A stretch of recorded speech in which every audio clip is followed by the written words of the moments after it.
on music. I mean, I like many genres of music, and everything from classical to jazz to rock to country to whatever. So I was just kind of inspired by just the sound of it. Was guitar your instrument of choice, or was there another instrument before? What was the guitar? What got you into the guitar? It just really, well, it's funny to say this, but it really just kind of struck a chord with me. I mean, when I first saw people playing that, and I just saw, I had my grandmother turn me on to Chet Atkins, and my uncle was into that, and Merle Travis, and then, of course, later on as a teenager, rebellious teenager type thing, right? I got into Jimi Hendrix and, Jeff Beck, and then jazz artists, and just something about it in particular, it just drives me. So. Now, was there, during your early days in music, was there local neighborhood bands and some guys you used to jam with, or? Yeah, there was plenty of that. We'd sit up in my mom's living room, practice while she did the dishes or cook supper, stuff like that. But those things didn't last very long. They were just, 3 weeks, and then everybody was in a different band, and everybody was playing with different people. I didn't really start probably performing, I guess, until I was about maybe 14 or 15 publicly, really. Now, when you started playing the music, most of the music you did obviously must have been like cover music from other people. Sure, yeah, a lot of that stuff, yeah. Were you able to write music and read music at a young age, I assume? Mm-hmm. Yeah, definitely. Because back in the day, when you learned an instrument, that was pretty much how you had to learn. Today's changed a lot with the internet and tablature and self-help books and things like that you can, and DVDs, etc., etc. But back then, traditionally, you got a guitar and you got a method in one book, and you started with an instructor, and you started working through your quarter notes and whole notes and half notes and eighth notes, and etc., etc. Was there any particular type of music? Well, I know there's so many venues of music out there and styles of music. As a musician, a lot of musicians somewhat look up to other musicians, or they kind of favor a style of a musician. You being a guitarist, me, I play guitar, I'm kind of like a Stevie Ray Vaughan and John Lee Hooker. Sure, right, yeah, absolutely, yeah. Was there a particular artist that you kind of wanted to maybe portray yourself around? I think because of my interest in the different styles of music, there was, yeah, sure, you loved Eddie Van Halen or you loved Jimi Hendrix, right? But then you turn around and you love Chet Atkins, and I loved Danny Gatton, and I love Albert Lee, and so what happened to me was that I constantly studied the instrument, studied different styles, and so I think for me it was more of like, if I could take this much Eddie Van Halen and this much, Merle Travis and this much Jeff Beck and this much, kind of make something with that. Well, I think you're right, because a lot of the great musicians use other musician styles to create their own. Well, you have to. They pick a little bit here. Stevie Ray Vaughan had his idols, Bobby Bland, the B.B. King styles, Edward King. I mean, they all had different people that they wanted to take a little bit from. John Lee Hooker and Stevie played together. You take somebody like Jimi Hendrix now. Jimi Hendrix created his own style of music. Some will say he was probably one of the all-time greatest guitar players. Of course, we all know the monkey got on his back, the heroin got the best of him, the drugs and things. But unfortunately, we still have to look at what he brought to the music industry, and we have to look at every artist for what they bring to the industry. And I kind of want to touch base on this here. Your career in music, you have obviously goals and plans that you have set as a musician. Where do you see Tuck in about another 10 years from now? Well, I still teach, so I teach private students, and I've got, that's a big part of my, musical base or whatever, but, teaching, performing still, because, if I'm 70 years old and I'm playing guitar, right, but I may not be playing, heavy metal, obviously, or I may not be playing country music anymore, but I may be playing in church, or maybe playing, a different style of guitar, because there's so much out there really to explore. So teaching, we'll say, would be your forte, that you kind of, that's your goal, that's your path. Well, teaching? it's just part of it, you know. I mean, performing is really the thing I want to do. It's what I'm doing now. But I mean, just thinking. I guess, regards to your question, I was thinking after, post. Oh yeah, no. I mean, this is afterwards, but I want to kind of roll back a little bit at the same time because what you're doing now with Cody, you're touring with a band, and obviously very successful with the band. And we're going to talk about you and the band and the tours and your time with Cody. But getting to know where you are now versus where we want to be down the road. This is the purpose why I asked you what you see in 10 years from now. But now, as we roll back, you've got stepping stones that you've got to cross before you get to that point. Is there a time that you have set for yourself to where maybe, okay, I'm going to be a family man, I don't want to tour anymore, and I want to just concentrate on, you know, the teaching part of it, or do you just want to let day to day go by, and if the tour takes you 10 years from now, that's still where you're going to be? Yeah, probably that. I'm already a family man. I got a little boy named Zach and a beautiful wife named Maria, and Maria's a musician as well. And she's got. Tell us a little bit about that. Well, she has a music degree from Brenau University in Gainesville, Georgia, and she also studied opera. So she's got an incredible voice, and she's just a really very talented musician. Now we understand that she's a backup.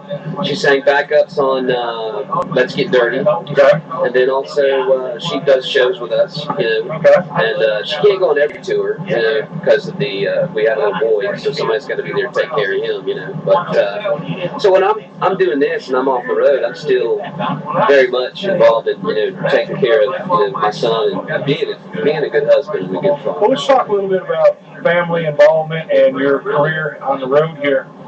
Obviously, there's some great support from your wife, great support from your family, with Zach and everything. How is it when you're on the road here? There must be some kind of inspiration still knowing, and with the support of your family back home, that keeps you motivated on the road. How big of a part does your family play in your music career? I think a huge part. You know, I think I know a lot of musicians that are road guys or touring guys or whatever that have you know, had problems with their marriages. You know, because maybe somebody that's gone too long or doesn't understand, or you know. But I look at this as well as a business. You know, this is my job, so it's not just about going out there and playing guitar all the time. It's about, well, this is something that allows me to work and to provide for my family. Now, what's Chuck do when he's not on the road? Play guitar. Okay, so music and the tour and everything is pretty much your career. That's what I do, yeah. Okay, great. Well, see, when I'm at home, I've got local venues down in Gainesville that like, when I'm not on the road with these guys, I'll go play locally. Okay. You know, and I've always been obsessed with playing music, and I've always been obsessed with playing guitar, and it's just something I'll probably do until my hands fall off or something. All right, let's get everybody up to speed here now. And folks, once again, here, this is Big Rig here with the IDP Promotions on the Let's Get Dirty tour here as we're traveling up the interstate here on the tour bus. Heading up to Statesville, North Carolina to play tonight in a place called Love Valley. Large crowd expected tonight, possibly up around 10,000 people. Chuck, tell us a little bit about how you first got started with Cody McCartney. This is my story. And you're sticking to it. Yeah.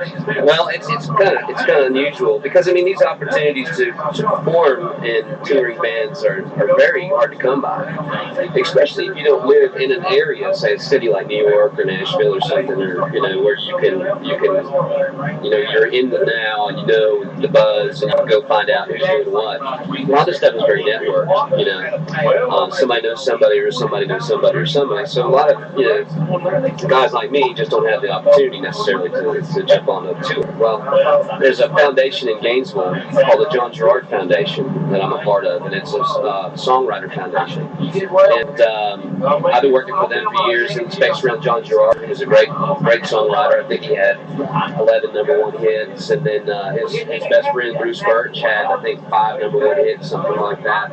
So John Gerard unfortunately died of diabetes. He passed away. Well, Bruce Birch started this foundation. This is 10 years ago or so, and so I, being into music and being wanting to be involved in stuff like that, I supported that. And then my bands, I have a rockabilly band at home called the King Daddy Polecats. Really? Yeah. So it's weird. I'm out doing outlaw country, and then at home I do rockabilly. My style of music, bro. Yeah. I mean, it's just kind of diverse. But so they used to hire us to play the after show parties and play these venues, these events that they do. So I got to know the director of John Gerard Foundation and Bruce and Jody Jackson and a lot of the folks that work there, the president, Alan Emmons.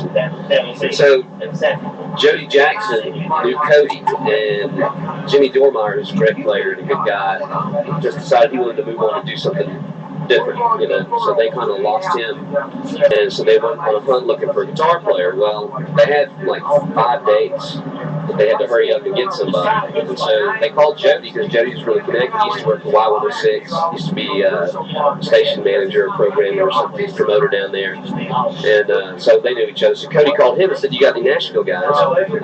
And Jody said, "No, I don't have Nashville. I've got some Nashville guys," he said, "but I got this guy from Gainesville, Georgia. His name is Ted Tuck.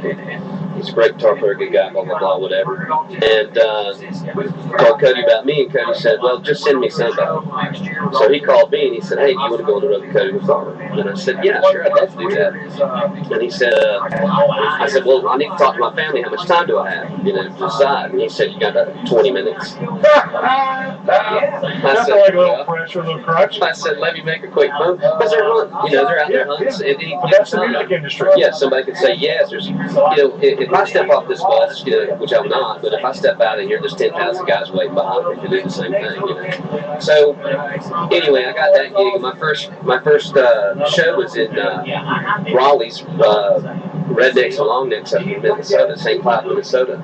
I'd never met any of these guys before, and I drove up to Cody's house, got on the bus. They gave me 15 songs to start working on, and away we went. And so I had to learn everything just like on the journey, on the spot. So we did, the first 4 shows, 5 shows, and turns out we all get along good. Everything was great. The good shows. They were happy that I played or sounded good to them or whatever. And I ended up, they asked me to be a full-time guy in Oklahoma. So I just said, yeah, it's great.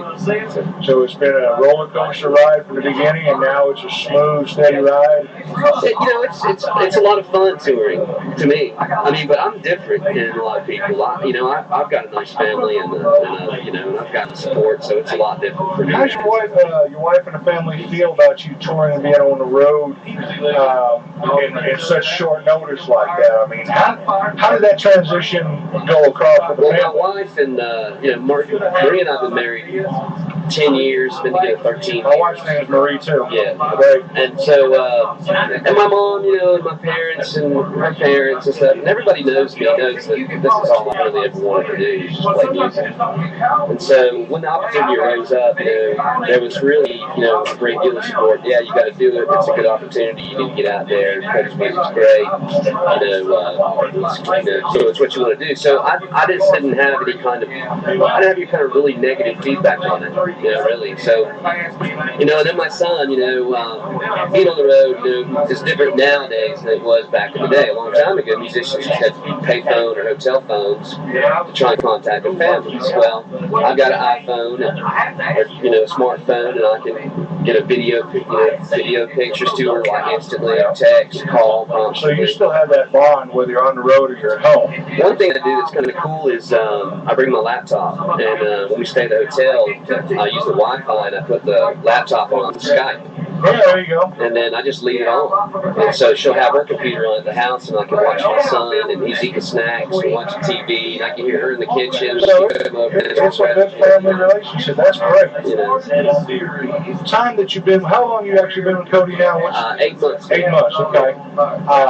Obviously, you're having a good time. Yeah. You're enjoying it. Fun, yeah. The band, y'all get along great. Traveling on the road don't seem to bother you. You enjoy that. Yeah. Maybe it's just too soon to come up with a high or low point, but let's just do a high point. 8 months on the road with Cody McCarr, you know, a great bunch of guys. 2 questions. Let's make this 2-part. What's the most memorable concert or tour that you played with so far with Cody that really stands out to you? I think probably Riverbend when we played in June, because that was for like 75,000 people, and we went on the Bud Light stage, and then right after us, Eric Church went on the Coca-Cola the main stage. But that was a lot of fun. It was just a real big show, and it was like, you know, get a taste of something a little bit bigger than I've done before. Would we be safe to say then, Chuck, that might have been the high point of your tour career so far with Cody? I'd say with performance-wise, yeah. But I mean, at the same time, I love these guys. I just love hanging out with them.